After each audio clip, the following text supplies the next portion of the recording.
سجلت لعبد الحليم في الوقت ده اغنية مطلعها يا تب رسايل بين شطين يا حلو يسمر، كانت عن النيل، من تأليف سمير محجوب على ما اذكر وتلحين محمد الموجي.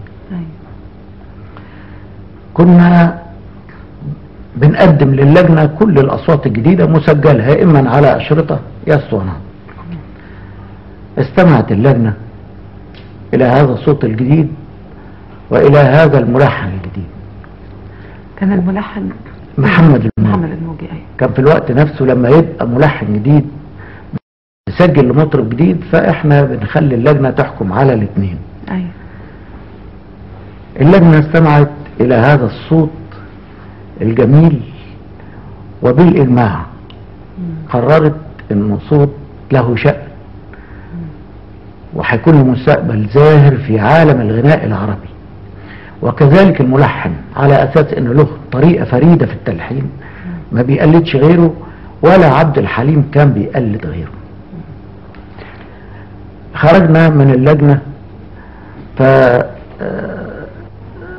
الأستاذ الموسيقار محمد عبد الوهاب خدني على جنب وطلب مني انه اجيب له هذا المطرب الجديد اللي مسجل الاغنية دي. قال لي انا يهمني ان انا اشوفه واسمعه.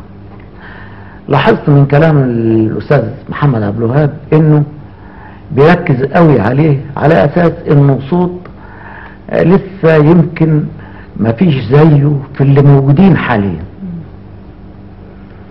فكلمت عبد الحليم وقلت له ان الاستاذ عبد الوهاب عاوزك، فهو فرح جدا وما كانش مصدق نفسه، لان لما الاستاذ الكبير محمد عبد الوهاب يطلب مطرب ناشئ من الهواة لسه ويشوفه ده حدث كبير قوي. هو من فرحته وعايز يعني يكافئني على هذا، فطلب مني قال لي على حياء الحقيقة، قال لي لو تتكرم ان انا احمل اسمك واسمي نفسي عبد الحليم حافظ بدل ما ابقى عبد الحليم شبان. قلت له والله يا عبد الحليم انا بكل السرور وانا تحت امرك، اسمي وكلي، وان شاء الله هننتظر منك مستقبل كبير قوي. قبله الاستاذ عبد الوهاب جبته له يوم الخميس التالي، خده ونزل بيه على المكتب بتاعه شارع توفيق، قعد يعمل له اختبارات غنائية وموسيقية على العود. أذهلت الأستاذ عبد الوهاب من ذكائه المفرط وبيحفظ الحاجة بمنتهى السرعة ومن مرة واحدة. اختبروا اختبار عميق عشان يشوف إمكانياته الصوتية لغاية ما اقتنع واتفق معاه انه هيعمل له افلام وهيرعاه من الناحية الفنية. وانا كنت قايل لعبد الحليم قلت له يعني لو بدأت تخش في الاعمال الفنية الكبيرة والتجارية ارجوك ما توافقش على حاجة ابدا الا لما انا اشوفها ووافق عليها. فقال لي قطعا لانك انت والدي الروحي وانت كل حاجة ليا دلوقتي. اطلعت على بعض يعني على عقد، فكان في بعض الشروط المجحفة ما وافقتش عليها، وهو بالتالي ما وافقش عليها لان كان هيحرم من انه يغني في الاذاعة او في حفلات او يسجل اسطوانات. كل دي شروط في العقد، فكانت هتحبسه شوية فترة طويلة طبعا عبال ما يعمل افلام. حضرتك أيوة. حضرتك بعد كده قدمته في اغنية لقاء زي في وبعدين بعد كده انا الاستاذ كمال الطويل كان جه موظف في قسم الموسيقى معايا. في يوم هم كانوا اظن دفعة واحدة كلهم في المعهد، كلهم كانوا بقى في معهد الموسيقى العالي. أيوة. كان عبد الحليم الله يرحمه كان في قسم الآلات. أيوة. فلذلك كان بيعزف على الأوبر. أيوة. وكان الأستاذ كمال الطويل كان في قسم الأصوات عشان يطلع مطرب. بعدين تشاء الظروف ان المسألة تبقى عكسية، يعني يبقى كمال ملحن ويبقى عبد الحليم مطرب. بس حضرتك اللي خليت برضو الأستاذ كمال يبقى ملحن. الأستاذ كمال بقى قصته تتلخص في انه في يوم جاب لي قصيدة وقال لي ايه رأيك فيها. قرأت القصيدة واعجبت بها في الواقع، وكنت انا المسؤول عن الاغاني كمان، ان انا امضي عليها بالصلاحية او عدم الصلاحية. فقلت له قصيدة جميلة يا كمال. قال لي والله مش معقول. قلت له حقيقة كويسة. قال لي طب لو كانت كويسة ارجوك تمضي عليها على اساس تبقى من مختارات الاذاعة. مضيت عليها. قلت له بتاعت مين دي؟ قال لي بتاعت لسه شاعر محدث خالد اسمه صلاح عبد الصبور. قلت له خلاص ناخدها بس بشرط. قال لي ايه؟ قلت له انت تلحنها وعبد الحليم يغنيها. فاندهش قوي. قال لي انا ما بعرفش الحن ولا حاجة ابدا. ضغطت عليه. قلت له كنا نقعد نتسلى في المكتب، انا اغني له شوية اغاني من الاغاني القديمة وهو يرد عليا باغاني قديمة برضو، وننقر كده على الترابيزة بتاع المكتب ماسكين الواحدة سوا. فقلت له انا لو كنت في معهد موسيقي بتعلم مزيكا وعندي هذه الحصيلة اعمل ملحن، لان الملحن صحيح موهبة وعلم، فيعني مسألة بسيطة قوي. فضلت اشجع فيه، وفعلا بقى يجيب لي كل يوم شطرة ملحنها واقول له جميلة جدا، يفتكرني بتريق ويقول لي انت بتضحك عليا والله، لغاية ما كملها. وتولى عبد الحليم انه يقود الفرقة الموسيقية بتاعت الاذاعة وهو يحفظها ويعملوا بروفات. وصممت ان احضر عشان يعني الموسيقيين احيانا يستخفوا ببعض الناس اللي ما يكلوش اسم في السوق، فتعمل بروفات تبقى مش ولا بد. فضلت موجود. عملنا البروفات اللازمة وسجلنا القصيدة. كان عنوانها لقاء. منذ عامين التقينا ها هنا، وقصيدة كانت جميلة أوي وأداها عبد الحليم كما هو يؤدي في كل أغنية، أداها على الوجه الأكمل، لأن صوته قد كده كان أخاذ وكان جميل وكان ذكي. يعني بدأ بداية ممتازة وانتهى نهاية ممتازة في نفس الوقت. ما رأيك في هاني شاكر وأحمد السنباطي وماذا تتوقع لهما؟ كويسين وأتوقع لهم النجاح، لأنه وإحنا في حاجة إن إحنا ناس كتير تنجح وناس كتير تبقى كويسة وتظهر، تبقى موجودة في حياتنا وفي حياتنا الفنية، يبقى لها أثر كبير. لأنه زي ما إحنا شايفين أعمدة الفن عمالة تتهاوى واحد ورا التاني، فإحنا لازم نبني أعمدة تانية. فأنا بشوف إن دول كويسين وإنه إن شاء الله هيكون لهم مستقبل كويس. عماد، انت التقيت بالاستاذ عبد الحليم في سنة كام؟ يعني اظن الصورة دي كانت بداية اللقاء 29/3/73 زي الايام دي برضه. أيوة. كنت بتغني فين؟ في فرح الدكتور بتاعه كان في اسكندرية. ايوه. كنت بغني وكان موجود فيه. وبعدين سمعني وقال لي تيجي مصر وأتبناك. وجيت مصر؟ وجيت مصر. تبناك بمعنى ايه يعني يرشدك ويعلمك يصرف عليك؟ ايوه، كل معاني التبني، يعني فنيا معنويا ماديا كل حاجة. كان بيقول لك ايه؟ يعني كان بينصحك يقول لك ايه؟ كان تملي يقول لي احضر بروفاتي، عايزك تخلي الناس تحبك، تعامل الناس كويس عشان الناس تحبك. انا اتعلمت منه الصبر. هو كان بيتنبأ لك مستقبل فني شكله ايه؟ كان بيقول لك ايه يعني؟ كان يعني عايزني اكون ما بقلدش حد، يعني اكون حاجة جديدة. بس انت يمكنك التخلص من تأثير عبد الحليم حافظ عليك؟ طبعا، يعني لازم اقول حاجة جديدة. اذا كانش هقول حاجة جديدة مش هنجح ابدا. عماد، لو سمحت سمعني صوتك في اي اغنية من اغانيك. انا ليا اغاني كتير، بس عايز اقول جزء من أغنية للأستاذ عبد الحليم إذا سمحت. طيب اتفضل.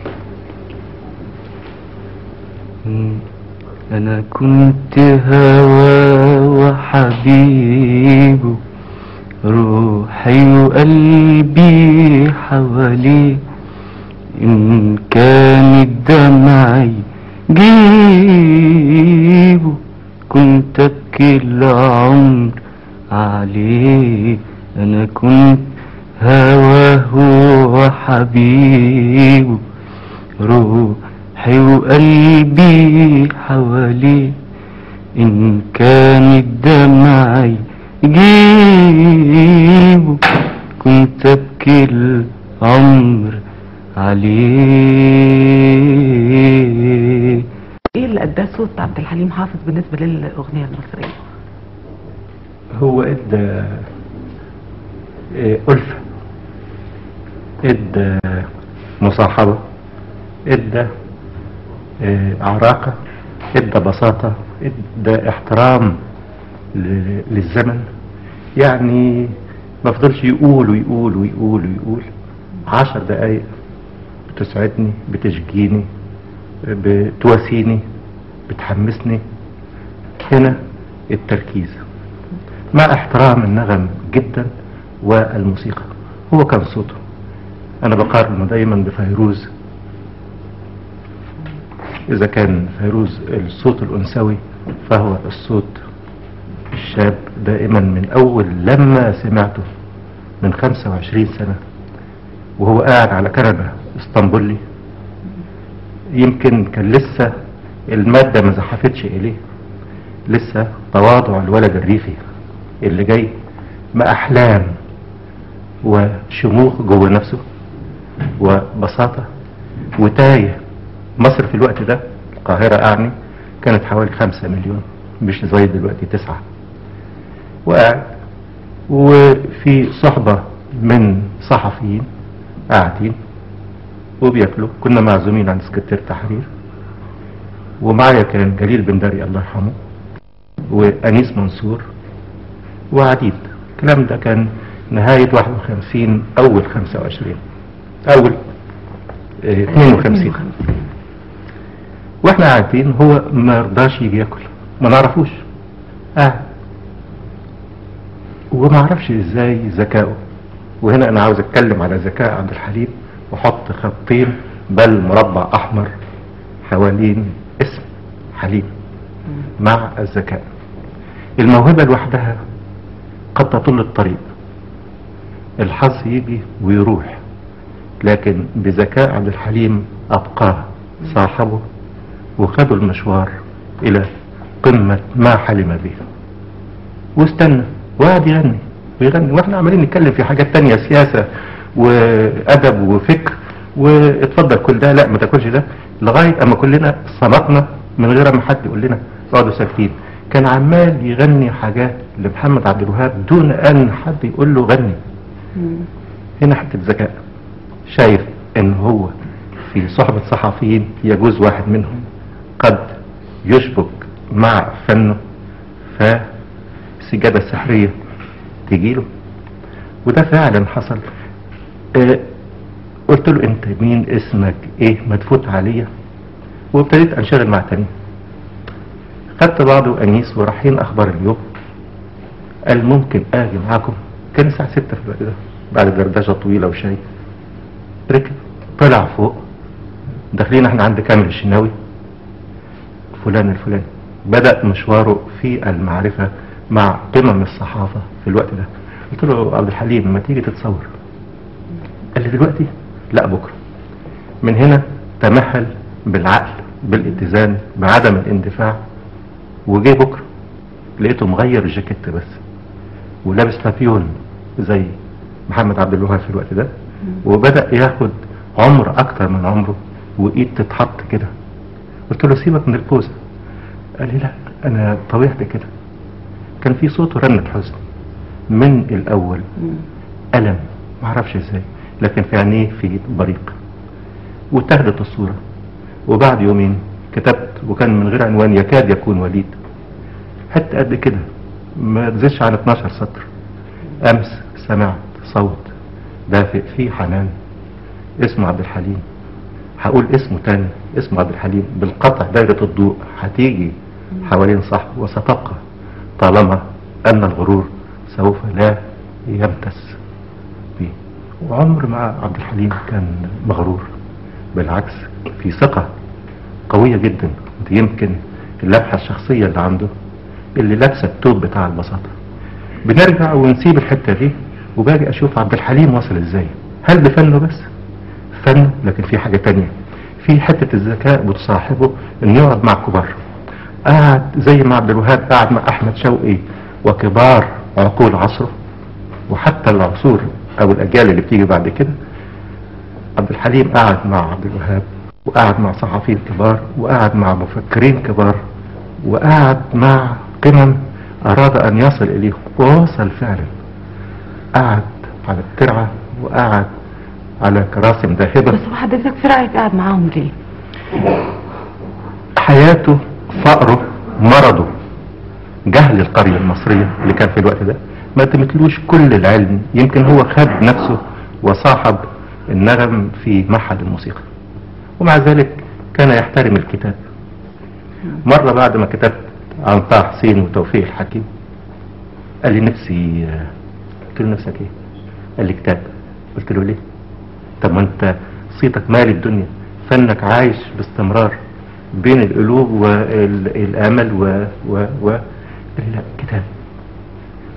قلت له كتاب. طب ما جرير البنداري كتب كتاب على جسر التنهدات عنك. قال لي كتاب. قلت له تقوى على العنوان. قال لي ايه عنوان ايه؟ انا هتسميه ايه؟ قلت له اليتيم. قال اليتيم زي قهر الظلام عبد طه حسين. اليتيم عبد الحليم حافظ.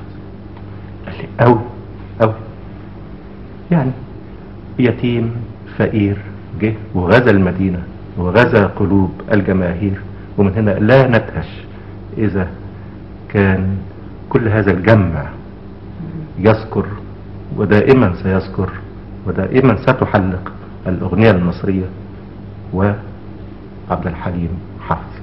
أنا كل ما أقول التوبة يا أبويا ترميني المجادير يا عين، ترميني المجادير يا عين، وحشاني عيون السودا يا أبويا ومدوبني الحنين يا عين، ومدوبني الحنين. الأستاذ عبد الوهاب ألقى عليك المسؤولية القيادية للأغنية الفردية في مصر والعالم العربي. هل يا ترى ايه مشاريعك لتحمل هذه المسؤولية؟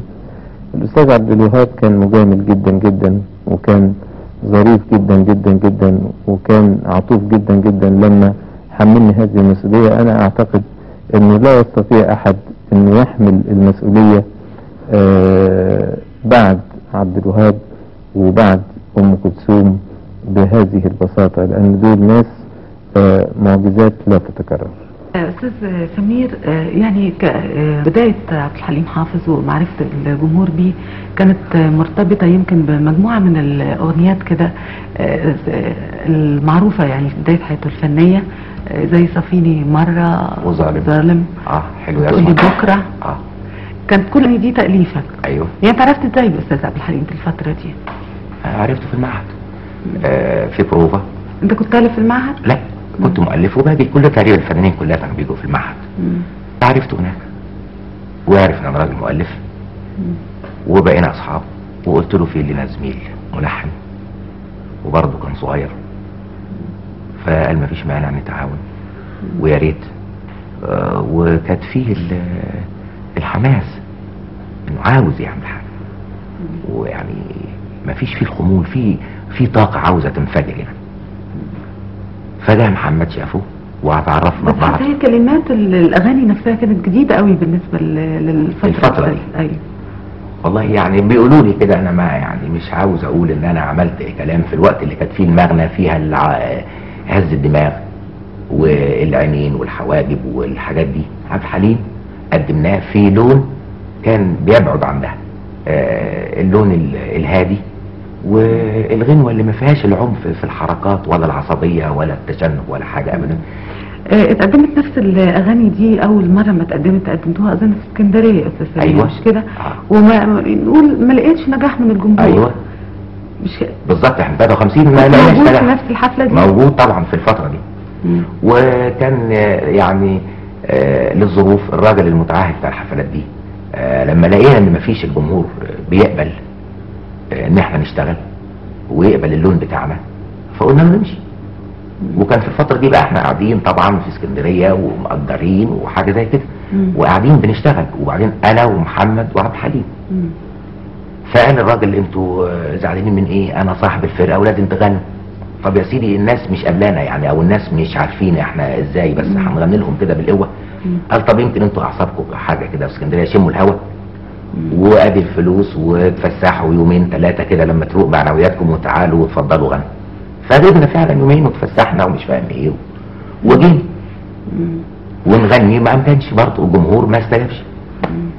فعبد الحليم قال لا يمكن اغني. الناس ما طب هنعمل ايه؟ يعني قول لنا نعمل ايه؟ شغلنا وقدمناه، او زي ما يقولوا البضاعه بتاعتنا قدمناها الجمهور ما قبلهاش. فمشينا واحنا زعلانين في حاجه هنا. عبد الحليم كان واثق فعلا ان هو كان على صح، الجمهور ما كانش فاهم اللون الجديد. بأمارة ايه؟ تاني سنه 54 في نفس المكان في المسرح القومي غنى عبد الحليم نفس الاغاني على نفس المسرح ونجح، وبقى عبد الحليم حافظ في اسكندريه، وقدر مفيش اقول لك ايه، اسكندريه كلها كانت بتغني لعبد الحليم حافظ. وبعدين في حاجه كمان افتكرتها دلوقتي عاوز اقولها بالمناسبه، يعني اخلاصه عبد الحليم والمحبه اللي كانت بينه وبين الناس. في الفينال مفروض تغني 3 اغاني وهتقفل ستاره، لان كان في ماتينيه وسواريه وكان في فرح. فعبد الحليم غنى الماتينيه قفل، وراح فرح في سان ستيفانو غنى، وجاي يعمل فينال في السواريه بقى، حفله سواريه في المسرح، ودي اخر يوم. فقلنا له ما تغنيش غير 3 اغاني، لان يعني كفايه كده وصح، يعني كفايه انت مهلوك في الفرح وهتقول يعني قال وصله في الفرح وهيرجع يعمل كمان وصله في الفرح، وجاي هنا تغني ازاي؟ طيب ف3 اغاني وكويس كده قوي وسعيد. فايه رايك انه غنى 5 اغاني، واخر غنوه خلص فيها عبد الحليم قاموا كانت الفرقه وحطوا الكرسي والستاره نزلت، الناس ما شافوش ايه اللي حصل، عبد الحليم كان خلص ازاي يعني؟ داخ. اه.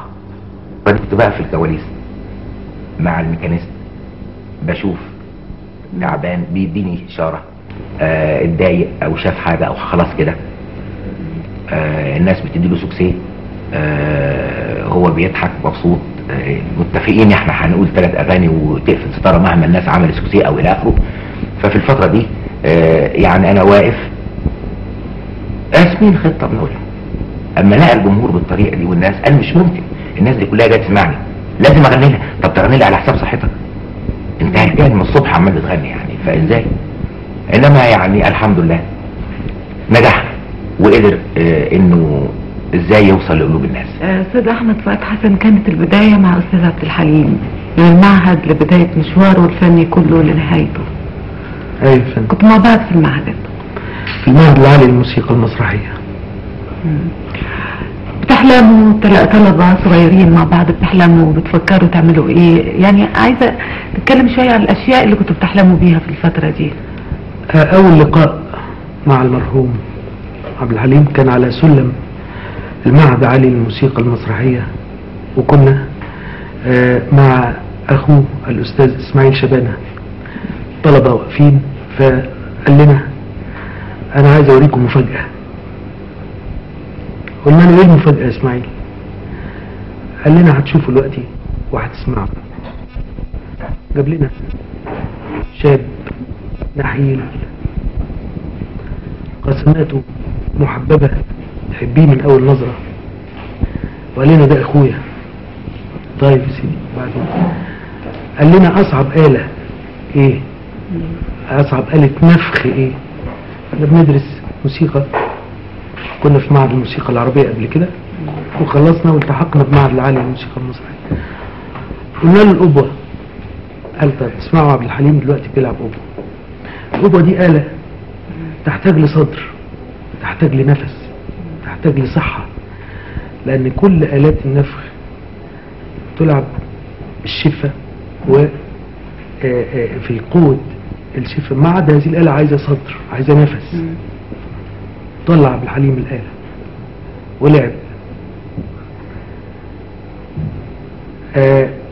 هذا الشاب النحيل الجسم لعب كعملاق، احتضناه كلنا طبعا، وانضم لنا للفرقة الوليدة، الفرقة الماسية. وبعدين كنت كل الفرقة مجموعة من المعهد، مجموعة من معهد الموسيقى العربية، والتحقنا بالمعهد العالي للموسيقى المسرحية بعضنا، وبعضنا كمل، لكن كان اجتماعاتنا كلها في معهد الموسيقى العربية. ومعانا نفس مجموعة الفنانين اللي طلعوا مع بعض في هذا الزمان، الأستاذ الموجي، الأستاذ كمال الطويل، الأستاذ سمير محجوب المؤلف. وبعد كده انضم لنا كبار المؤلفين مثل الأستاذ مرسي جميل. غنى عبد الحليم،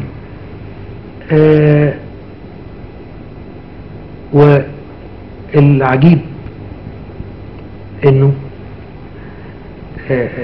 الكل مشي في طريقه، يعني الفرقة مشيت في طريقها ترتقي السلم، والملحنين الاثنين اللي لازموه من الاول مشوا في طريقهم وهو مشي في طريقه، لكن هو كانت خطواته اسرع.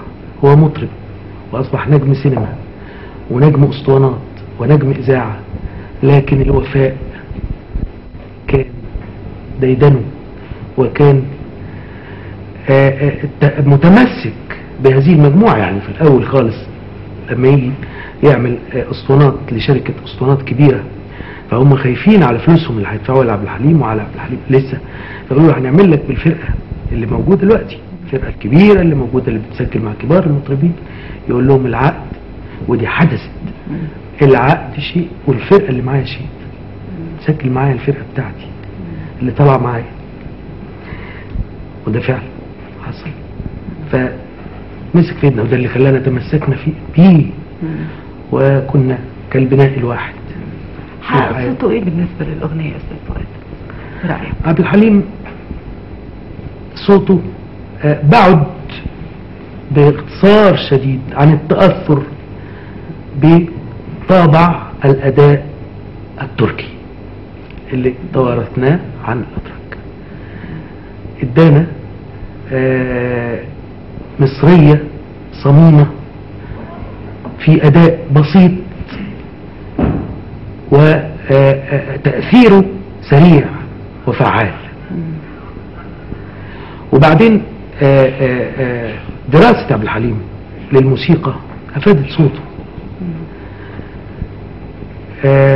كان يستخدم صوته كما يستخدم آلة موسيقية نادرة يصعب على كثير من العازفين، يعني مش كل عازف يعني يقتني آلة نادرة، مش ممكن كل واحد يستطيع أن يخدم الأغنية العربية كما خدمها عبد الحليم حافظ.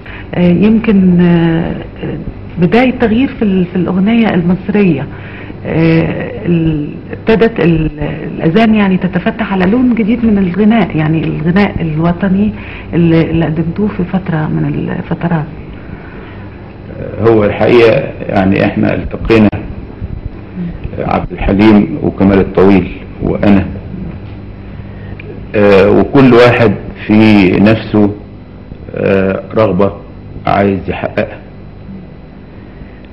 انا كنت ما بحبش الاغاني الوطنية، وكنت بعتبرها مجرد اناشيد مدارس بتردد بشكل ايقاع عسكري، ومفيش اغاني وطنية غير كده اطلاقا، الا في ايام سيد درويش لما كان بيعبر عن عصره وعن امنيات الشعب عن طريق تقديم هذا الاحساس من خلال اغاني للطوائف واغاني مباشرة يمكن. انما بعد كده تحولت الاغاني الوطنية الى اناشيد مدرسية، بلادي بلادي فداك دمي، حاجات من هذا النوع. بالنسبة لي انا كانت الرغبة هي اني اعمل من الاغنية الوطنية او من القصيدة الوطنية قصيدة ذاتية، يعني زي الواحد بيعبر بيها عن وجدانه او عن حبه لحبيبته مثلا، او اي غرض من الاغراض اللي هي ما فيهاش صريخ وما فيهاش دبدبة ولا طبول يعني. دي كانت حاجة. ونشرت ديوان او 2 فيه هذه الاغاني الوطنية او القصائد الوطنية. فعبد الحليم بذكائه لقى ان هو يحب يغني من هذا النوع، وكمال الطويل برضه بنفس الحماس للتجديد لقى ان هو يحب يلحن مثل هذا النوع في حاجة جديدة خارجة عن افكاري انا، انما خلقتها الظروف اللي كان بيعيشها المجتمع المصري في الوقت ده. في الوقت ده اصبح في حاجة اسمها فلاح، واصبح في حاجة اسمها عامل ورجل الشارع والطوائف الشعبية. هذه الطوائف فرضت لون غنائها على الإذاعة وعلى أجهزة الإعلام وعلى الاسطوانات، لأنها أصبحت مفيش طبقات أخرى يعني اللي كانت الأغاني قبل كده بتحاول إنها ترضي ذوقها. ولذلك كانت الأغاني الوطنية اللي عملناها عبد الحليم وكمال وأنا كلها يعني عبارة عن أفراح بلدي أو أفراح فلاحين. لو الواحد ياخد أي مقطع منها يحس فيه بالصهللة بتاعة الاحتفالات الشعبية في الموالد، في الجني القطن وجني المحصول، في يعني كل المواقف اللي فيها الشعب بيعبر عن احساسه وخاصة احساسه بالفرح. استاذ بليغ، اول مرة يعني يمكن اول لحن التقيت فيه بعبد الحليم حافظ كان لحن دخلوا. يعني بالتأكيد لما التقيتوا كل واحد فيكم كان عنده تطلعات لإحداث نوع من التغيير في الأغنية المصرية نفسها. والله احنا يعني التقينا على تفكير في كل واحد له وجهة نظر في الموسيقى او في اللي عايز يقوله او في اللي جواه. انا بعتبر ان احنا اللقاء الحقيقي اللي حصل بينا اللي هو لقاء في المرحلة الثانية من بداية ما قدرنا يعني نتفاهم في الشعبيات المصرية، وده كان ابتدى من ايام انا كل ما اقول التوبة على حسب وداد قلبي. يعني هو ده اللقاء الفكري المهم اللي فهمني فيه واقنعت انا بيه واقتنع بيه وحسه وحس انه يعني وحسيت انا انه كصوت وكذكاء عبد الحليم لابد ان يكون له دور مهم في توصيل ده للعالم. بس هو بالنسبة للأغاني الشعبية اللي اتعملت أول ابتداء من حزب وداد قلبي، اتعمل أغاني إيه بعد كده شعبية بنفس الطريقة دي؟ كتير. أنا كل ما أقول التوبة وسواح وجانا الهوى أغنية من لا الأغاني الشعبية مبنية على فكر شعبي طبعا، أكيد على تكنيك شعبي وفكر شعبي. طب انت بتقول حضرتك لما تقابلتوا كان كل واحد مختلف في وجهة نظر؟ مش مختلف، كل واحد له وجهة نظر، مفيش اختلاف، انما كل واحد له وجهة نظر في الاتجاه. يعني انا كنت مبتدي بالشعبيات باسمراني اللون ده تاني فترة، مش بتكلم على اول فترة، وهو اقتنع بيها وانا كنت شايف انه موصل يعني عظيم جدا، ان مكسب عظيم جدا ان عبد الحليم يغني ويتجه الى هذا اللون من الغناء. طيب هو ما كانش في الاول مقتنع ما تقابلناش عشان نقنع بعد. هو بعد ما سمع وحس ده جدا وقعدنا مع بعض وعشنا بعض، يعني عارفه تألفنا وعشنا شغلنا وعشنا فكرنا، قدرنا نقدم الحاجات. احدث عبد الحليم حافظ تغيير في الاغاني، في الاغنيه، في الاداء، في الاداء وفي اللحن وفي كلمات الاغنيه نفسها. اللحن عبد الحليم مغني أخيرا يعني إحساسه باللحن وإحساسه بالكلمة لا شك عظيم جدا. فهو أحدث في الأداء تغيير، في أداء الأغاني، في إحساسه بيه وتوصيل الأغاني. حتى إحداث التغيير في الأداء ده بيتطلب إحداث تغيير في الموسيقى نفسها، بيتطلب أكيد. ما دي مرحلة قبلها في التأليف الموسيقى، في التأليف الكلام يعني سابقة أكيد. هو إحساسه بالجديد هو اللي وصل الجديد للناس، لأنه صوت عظيم، مؤدي عظيم، عنده حساسية وشفافية كبيرة، فقدر يقنع الناس بكل جديد. خلوا الفراق ما خطرش في بالي وهو فاتني وراح، خد املي وراح، خد نور احلامي، خد من ايامي كل الافراح، وراح راح راح راح. يعني ايه الجديد اللي في صوت عبد الحليم اللي جذبك، لانك انت شخص بتكتب اغاني من نوع معين، انك تنجذب لصوت عبد الحليم وتألف له اغاني مخصوص؟ هو عبد الحليم الحقيقة جابوا لي محمد الموجي في الاول يسمعوا لي، لان بداية عبد الحليم الحقيقية كانت مع محمد الموجي فعلا. فانا قلت له يعني جايب لي ولد صغير كده قليل وبتاع، قلت له طب بعدين اسمعه وبتاع. قال لي ده بلدياتك من زقازيق. قلت له اهلا وسهلا، ما خدش بالي. اما قال لي انت مش عارفني؟ لا عارف. قلت له والله مش واخد بالي. قال لي انت عارفني كويس وعارف خالي وعارف اخويا وجدته، تيجي بيتنا كتير. مين؟ قال لي انا اخو اسماعيل شبانه. كده كويس. برضه ايه يعني؟ الموجي مصر، كان الموجي ابتدى يشتغل معايا. فجيت يوم فوجئت بانهم جايين من الزقازيق الاثنين، عبد الحليم ومحمد، يزوروني. اهلا وسهلا، هنبات عندك. اهلا وسهلا، عاوزين نسهر. حاضر. وعاوزين نسمع عبد الحليم. فالموجي جايب معاه العود، في شله سميعه وكلهم ناس كبار من السميعه التقال، يعني سمعت ام كلثوم وسمعت صالح وسمعت الحاجات دي. ففوجئنا عبد الحليم بيغني ايه؟ ولد الهدى بتاعت ام كلثوم. اول ما ابتدى ويقول ولد الهدى والموجي مسك العود ويقول معاه ولد الهدى، بصوا لبعض الناس وضحكوا يعني. ام كلثوم قطعا عظيمه يعني ما حدش حصلها طبعا، لكن المفاجاه الغريبه ان احنا سمعنا لحن ولد الهدى سليم 100%، انما بدون ام كلثوم، شيء اخر.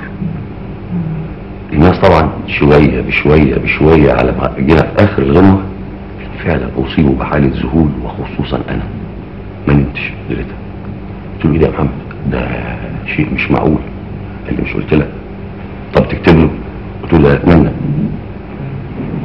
فعلا في الليله دي ابتديت اكتب لهم غنوه، وابتدى الموجي يلحنها ما عدا الكوبليه الاخراني كتبته يعني سلمته لهم وانا بوصلهم محطه السكه الحديد، ولحنوا الموجي في مصر كمل الكوبليه الاخراني وسجلوها اسطوانه اللي هي مالك ومالي يا ابو قلب خالي، كانت اول غنوه. فجه لي صديق الله يرحمه هو كمان اسمه حلمي حليم، عاوز يعمل فيلم ايامنا حلوه، مش واخد بالي. قال لي انت عارفني كويس وعارف خالي وعارف اخويا وجدته، تيجي بيتنا كتير. مين؟ قال لي انا اخو اسماعيل شبانه. كده كويس. برضه ايه يعني؟ الموجي مصر، كان الموجي ابتدى يشتغل معايا. فجيت يوم فوجئت بانهم جايين من الزقازيق الاثنين، عبد الحليم ومحمد، يزوروني. اهلا وسهلا، هنبات عندك. اهلا وسهلا، عاوزين نسهر. حاضر. وعاوزين نسمع عبد الحليم. فالموجي جايب معاه العود، في شله سميعه وكلهم ناس كبار من السميعه التقال، يعني سمعت ام كلثوم وسمعت صالح وسمعت الحاجات دي. ففوجئنا عبد الحليم بيغني ايه؟ ولد الهدى بتاعت ام كلثوم. اول ما ابتدى ويقول ولد الهدى والموجي مسك العود ويقول معاه ولد الهدى، بصوا لبعض الناس وضحكوا يعني. ام كلثوم قطعا عظيمه يعني محدش حصلها طبعا. لكن المفاجاه الغريبه ان احنا سمعنا لحن ورد الهدى سليم 100%، انما بدون ام كلثوم، شيء اخر. الناس طبعا شويه بشويه بشويه على ما جينا في اخر الغنوه فعلا اصيبوا بحاله ذهول، وخصوصا انا ما نمتش ليلتها. قلت له ايه ده يا محمد؟ ده شيء مش معقول. قال لي مش قلت لك؟ طب تكتب له؟ قلت له لا اتمنى. فعلا في الليله دي ابتديت اكتب لهم غنوه، وابتدى الموج يلحنها ما عدا الكوبليه الاخراني كتبته يعني سلمته لهم وانا بوصلهم محطه السكه الحديد، ولحنوا الموج في مصر كمل الكوبليه الاخراني وسجلوها اسطوانه اللي هي مالك ومالي يا ابو قلب خالي. كانت اول غنوه. فجه لي صديق الله يرحمه هو كمان اسمه حلمي حليم، عاوز يعمل فيلم ايامنا الحلوه. كانت قصه معينه بطريقه معينه. مرشح 2 للبطوله، يا عبد الحليم يا مطرب اخر. وبعدين يوميها قال لي انت تفضل مين من الاثنين؟ قلت له الاثنين حلوين، وفعلا الاثنين حلوين. قال لي بس في عيب سينمائي في الاثنين. حلها ازاي؟ قلت له ايه العيب؟ قال لي على العيب اللي في الاولاني ما فيش داعي اقول العيب ايه عشان ما تعرفش هو مين. وقال لي عيب عبد الحليم ان حواجبه عاليه، يعني في السينما تطلع في ظل. انا دارس فوتوغرافي ودارس كويس تصوير. قلت له لا كان ده عيب ما هوش عيب، بالظل والبنكيك تحت الحاجب لو بيضنا شويه يروح اثر الحاجب على طول. عملنا كان عمل تيست قبل كده وطلع الديفو ده موجود. عمل تيست تاني، سهرت حلمي حليم معانا ليله واثنين، سمع عبد الحليم تاني. صوت عبد الحليم خلى حلمي حليم حول الروايه من ميلودراما لعمليه انسانيه لم تحدث في تاريخنا لحد دلوقتي. بقول له التاريخ ده جنيه. قال لي صوت الولد ده خلاني كل مضامين الفن حتى في احساسي اتغير. استاذ مرسي، نسمع جزء من اغنيه اللقاء اللي لم يتم ده، اغنيه من غير ليه. حاضر. جايين الدنيا ما نعرف ليه، جايين الدنيا ما نعرف ليه، ولا رايحين فين ولا عايزين ايه. مشاوير مشاوير مرسومة الخطوين، مشاوير مرسومة الخطوين نمشيها في غربة ليالينا. يوم تفرحنا يوم تجرحنا واحنا ولا احنا عارفين. افتكر يعني كان في مشروع فيلم هيعمله الاستاذ عبد الحليم، كان المفروض انت هتشتغلي معاه فيه. هو قابلني قبل ما يسافر صدفة، يعني يمكن انا بعتبرها يمكن حظي كويس ان انا شفته قبل ما يسافر. فقال لي انت مش خلاص بقى عملتي وعملتي كبيرة كده وبتاع، مش تخسي بقى وتشوفي بقى جسمك وكده. قلت له ان شاء الله هعمل ريجيم وهخس وكده. فقال لي عشان هتشتغلي معايا فيلم ولا مش عايزه تمثلي معايا؟ قلت له يا خبر ازاي. ففرحت جدا. وبعدين عرفت انه كان هيعمل فيلمين، فيلم مع السيدة سعاد حسني وفيلم معايا. مدام نجلاء، يمكن بالنسبة لك انت كممثلة كان عبد الحليم حافظ ليه دور كبير في حياتك الفنية في الحقيقة في بداية مستقبلك. ما هو اظن اللي كان شافك هو قدمك للسينما مش كده؟ وغير اسمك. هو يعني شافني وما قلت له انا عايزه امثل ونفسي امثل. فقال لي كان الاول باخد الكلام ده ضحك، يعني على اني بنت صغيره وكل تقريبا البنات بيوصلوا في سن معين بيبقى كلهم نفسهم يمثلوا. فكان بياخد الكلام ضحك، لكن لما لقاني دايما بكرره وكل يوم بمثل شخصيه وكده فحس انه فعلا عايزه امثل. فقال لي هو جد ولا انت بس عايزه تبقي نجمه مشهوره والصحافه وكده؟ قلت له انا بحب التمثيل، هيبقى نفسي امثل. فقال لي لو نفسك صحيح تمثلي انا هقف جنبك، واي مساعده اي خدمه اي حاجه عايزه تساليني فيها هقف جنبك.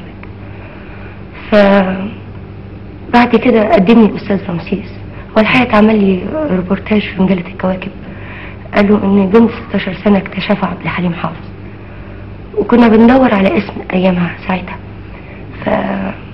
كان صعب ان انا اطلع في السينما باسم فاطمة الزهراء اللي هو اسمي، عشان اسم بنت سيدنا محمد عليه الصلاة والسلام.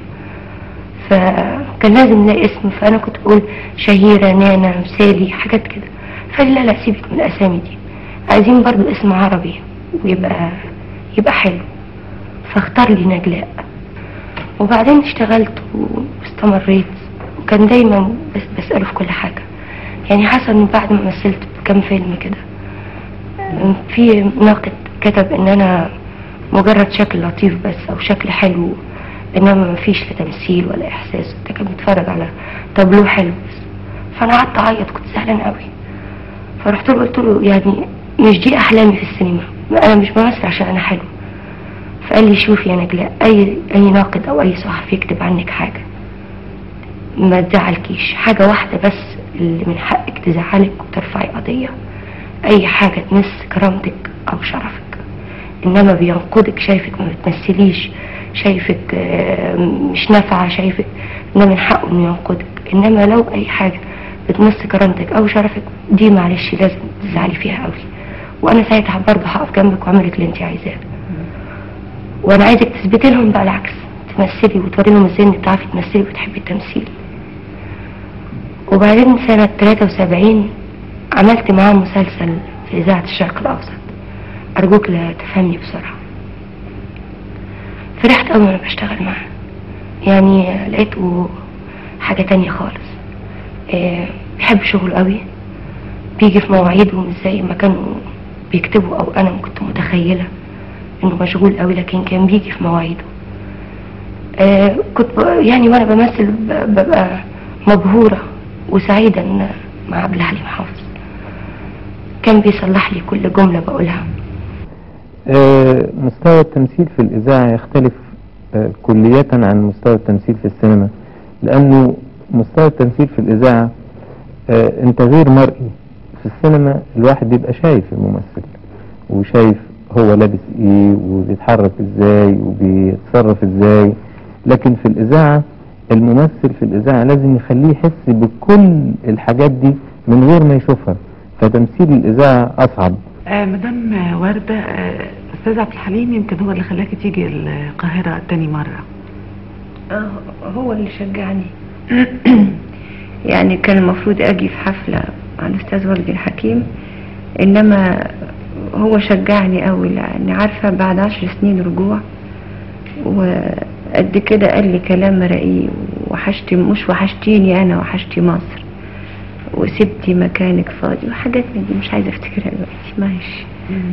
كيف استطاع عبد الحليم حافظ انه يشق طريقه في وسط عمالقة الغناء اللي كانوا موجودين في الوقت اللي هو ظهر فيه، يعني بين ام كلثوم وبين عبد الوهاب؟ تفرد عبد الحليم بهذا بشوية ظواهر أساسية. أولا إنه كان في حاجة إلى كلمات جديدة يغنيها. ثانيا كان في حاجة إلى موسيقى ذات رتم أو ذات إيقاع جديد يغني، ولذلك ما كانش صوته أبدا إنه يلتحم في أول ظهوره بكمال الطويل ومحمد الموجي، لأن الاثنين برضو كان عندهم مضمون إيقاعي جديد. فتقابلوا هم ثلاثة مع الكلمات الجديدة بتاع سمير محبوب، وبعدين صلاح جاهين، وبعدين محمد حمزة وكل اللي كتبوا لهم يعني. كل العوامل دي خلت من عبد الحليم الظاهرة الفردية دي ابتدت تبقى ظاهرة جماعية تشمل المجتمع كله يعني، ولذلك هو أكتر مطرب كان محبوب منذ ظهوره لسبب كمان غريب، يعني يمكن الواحد ما يقدرش يتخيله، انما انا شخصيا مفسره تفسير نفسي. يعني من اول ما سمعت عبد الحليم واول ما شفته حبيته على طول، بل كان عندي احساس رغم ان احنا متماثلين يعني تقريبا في السن انه زي ابني، لان هو عبد الحليم لانه حرم من والديه وهو صغير، كان يعني دايما عنده الاتيتيود او الاحساس انه يستدر عطف الاخرين دون ان يحس، يعني من غير ما يقصد هذا، او يستدر ابوتهم او بنوتهم. يعني حتى الشباب الصغير كان يحس ان عبد الحليم اخوه الصغير او شقيقه الصغير يعني. فكان استقطب كل العاطفة بتاع مجتمعنا على انها تدي كمان يعني، وتديله من احساسها وهو يديها من صوته. فكان مطرب جميل الاداء، جميل الصوت، جديد الاداء، جديد الصوت، وفي نفس الوقت محبوب هو شخصيا كمان، لان في مطربين كتير قوي وبعضهم على الساحة لسه موجود صوتهم حلو جدا وادائهم حلو جدا وموسيقاهم برضه كويسة، انما عملية انهم مقبولين من الناس او لا دي فيها كلام يعني. هو كان قبل من الناس على طول لان هو شخصيته بتنفذ الى سواء الفنية او الشخصية بتنفذ الى الاخرين. طيب بس ازاي بتفسر دكتور يوسف انه على الرغم من المرض الشديد ده كله انه كان يقدر يقف على المسرح الساعات الطويلة دي ويغني وصوته قادر على الاداء يعني؟ والله ده افسره بحاجتين الحقيقة. افسره بالسؤال الاول اللي حضرتك سألتيه اللي هو مسألة ارادة الوجود.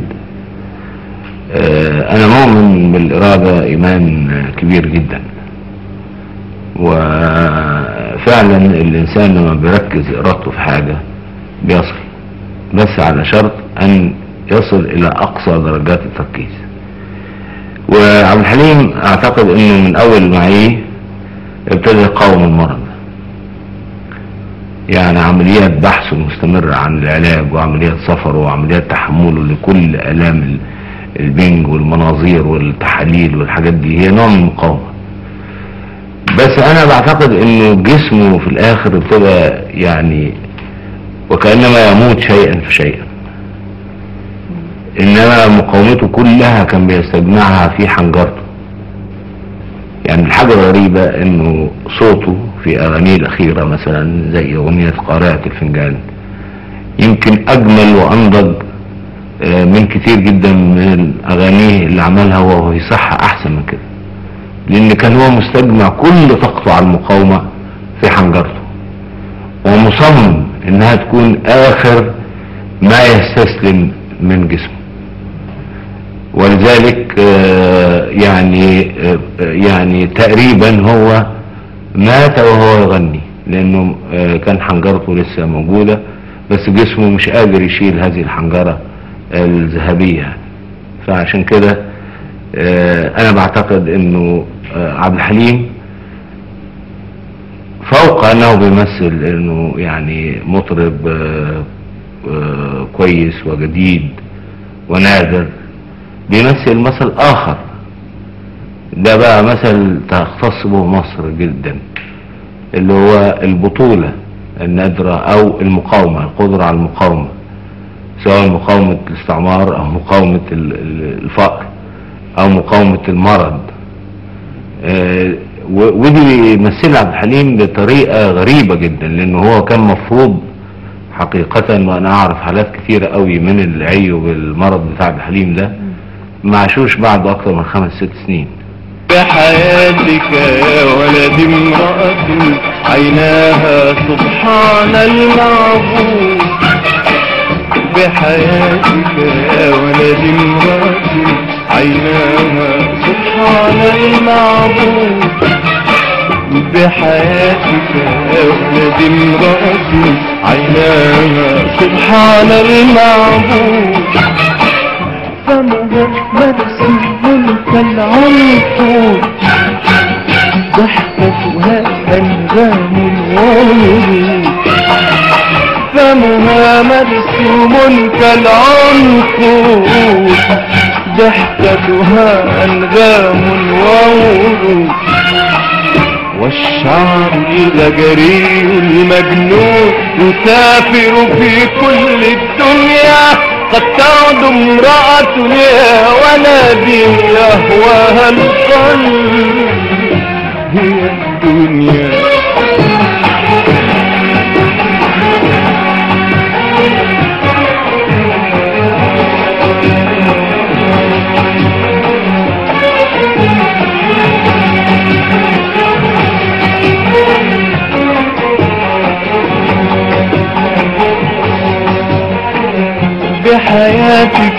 ولد امرأة عيناها سبحان المعبود فمها مرسوم كالعنقود ضحكتها أنغام وورود والشعر الغدري المجنون يسافر في كل الدنيا قد تعد امرأة يا ولدي يهواها القلب هي الدنيا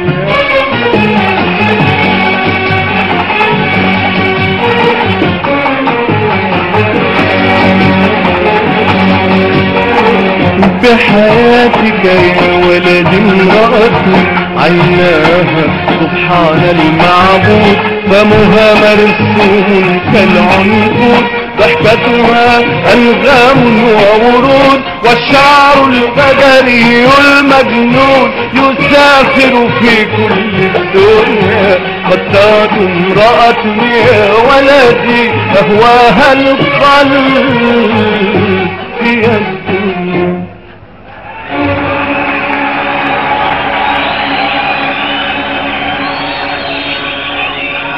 لكن سماءك ممطرة وطريقك مسدود مسدود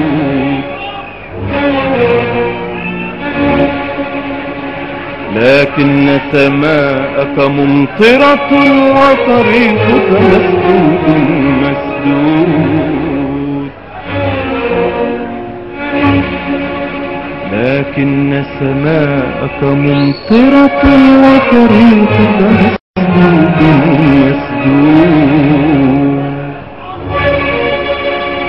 فحبيبة قلبك ولدي نائمة في قصر مرصود من يدخل حجرتها من يطلب يدها من يدنو من سور حديقتها من حاول فك ضفائرها من حاول فك ضفائرها يا ولدي مفقود مفقود مفقود مفقود